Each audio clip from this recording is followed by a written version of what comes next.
We are standing on ground inhabited by native people, Aboriginal people, where events like this have been going on for probably tens of thousands of years. And here we are today. What a great mystery that we have all been brought together for this moment. It's a great mystery. It's not explainable. It's a magic moment. For you young men, I'm so glad that I got to know some of you. I speak for all the volunteers at YMUW when I say we are proud of you. You went through an ordeal that most of your friends probably have never done or will ever do. Make up some good stories about it. I want you to remember what I told you last night in the circle after you did your ceremony. 3 rites of passage is what you really have to go through. You have 3. You've got 2 more to go to be an adult male. Number 1, a rite of passage. You've done that. You should be proud of these young men. I mean, what they went through, most adult men would not do. Just saying. Number 2, you have to learn to regulate your attention. Your addiction to those devices, which I don't blame you, it ain't your fault. It's the adults who gave them to you. I don't mean your parents, by the way. I mean money people, business people who want your attention. If you don't learn how to regulate your attention, nobody can do it for you. You will be led astray, and then you will suffer from not knowing who you are, become anxious and depressed. You don't need to do that. Learn to regulate that device. Are you working it, or is it working you? Is a good question to ask yourself. The 3rd rite of passage is, can you get a skill or 2 or 3 and make more than enough money to comfortably take care of yourself, whatever that means to you? Some of you will want more, some will want less. There is no right amount, but there is an amount that's right for you where you can be self-sufficient. It's on you. When I speak to your parents and mentor some of these parents, I tell them at 18, a bell should ring. And the ring is, you're off to college or you're getting a job. Straight up. Answer the bell. Show them how. Stop parenting, you've heard me say, start mentoring. Teach them how. They may say no. Let them pay the natural consequence for not knowing.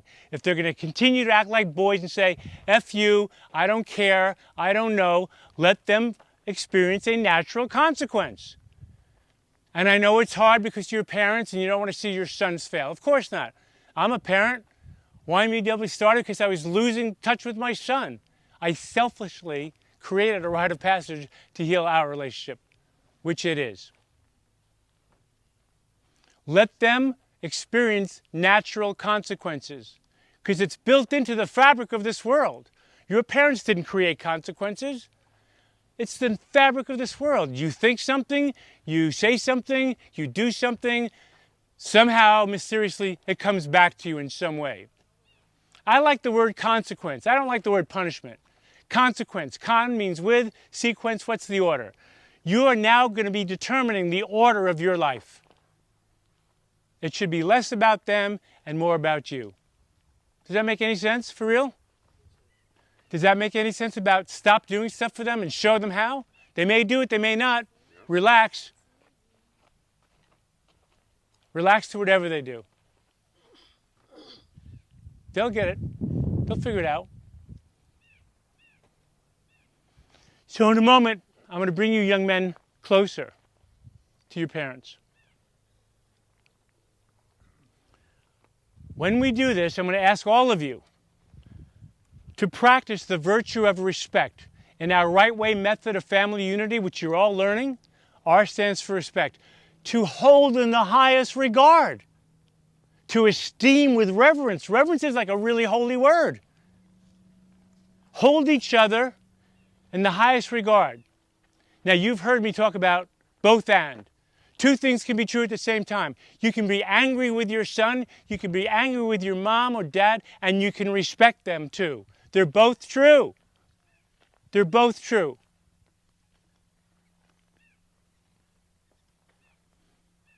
When you get close to your parents, I'm going to ask you to go first, and then you're going to follow with saying at least one way, if not more, how you can hold your parents in a higher regard. They work their asses off for you. That alone should be something.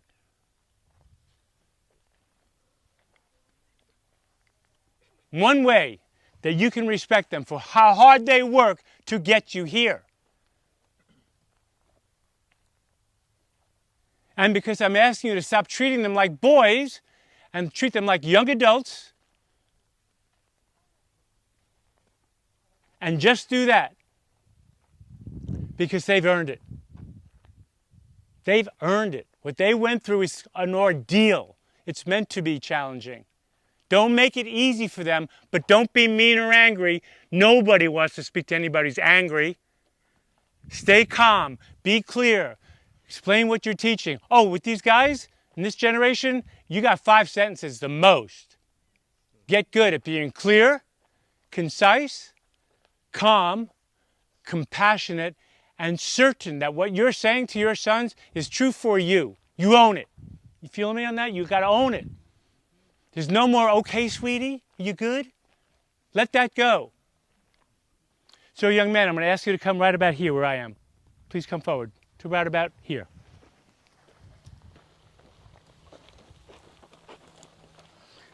Fantastic. Hold up. I'm going to ask all of you to take off your sunglasses or glasses. This is an ancient practice, looking to the eyes of another person.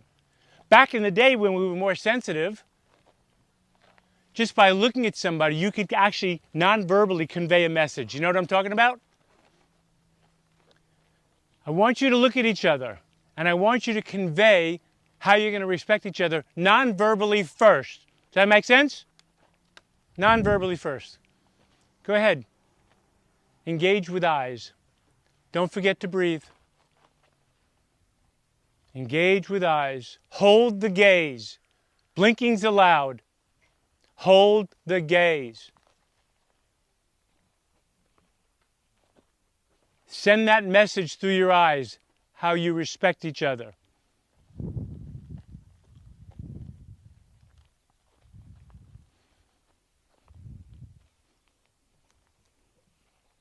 Keep sending the message. In a moment, I'm going to have your sons come right up to you. I'm going to ask you to first speak to them about how you can respect them more. If you have more than one thing to say, go for it.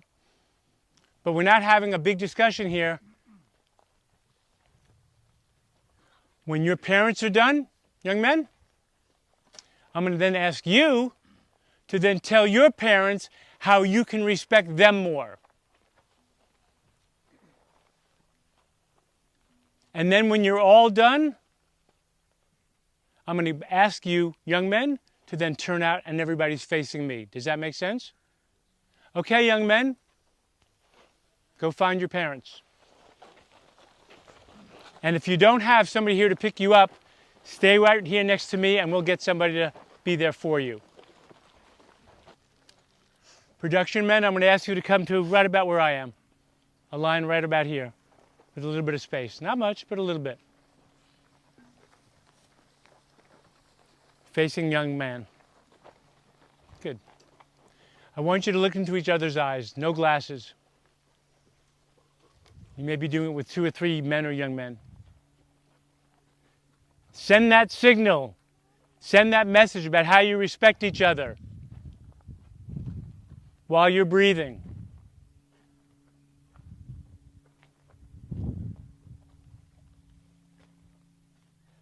Young men, I'm going to ask you to stand up as you are and now move forward to the production men, and you go first and thank them, and then they'll thank you. Go ahead, please.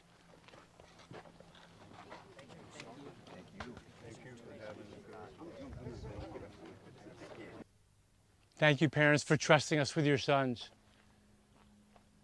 These volunteers, like you, most of them are parents. They have families, they have jobs. Nobody gets paid here. We're here because, as you've probably heard the men say, we're fulfilling our biological obligation. What's been going on for hundreds of thousands of years, same as it ever was, on this sacred ground. Thank you for trusting us, young men. We won't forget you, and we hope you don't forget us.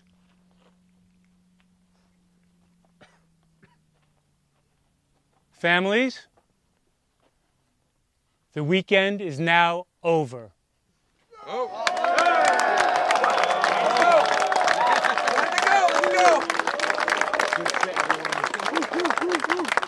Go ahead. Go ahead. Go meet your parents. Go meet your parents.